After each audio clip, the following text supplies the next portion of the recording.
د جهان نیوز درنو لیدونکو السلام علیکم، وخت مو په خیر، ستړي مشئ. د خیبر پښتونخوا په کورمه کې فرقه‌ای نښتې 15 کسان وژل شوي دي.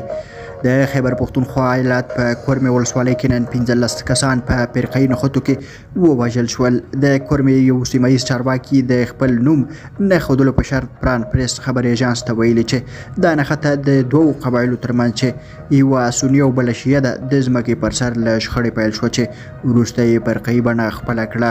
هغه زیاتوي چې له شنبې ورځې راهیسې په دې جګړه کې 15 کسان ووژل شوي دي. اسوسییټډ پریس پاکستان خبري اژانس راپور ورکوي چې شاوخوا 20 نور کسان په دې نښتو کې ټپیان شوي دي. په کورمه جلسه کې له دې مخکې د شیعه او سني قبایلو ترمنځ نښتې شوي دي. د روان کال په جولای میاشت کې په دې سیمه کې په فرقه‌ای جګړو کې د 15 کسانو له وژل کېدو وروسته یوې جرګې د دواړو خواو ترمنځ سوله وکړه. درنو لیدونکو له ملتیا مو مننه، ښه وخت ښه شي.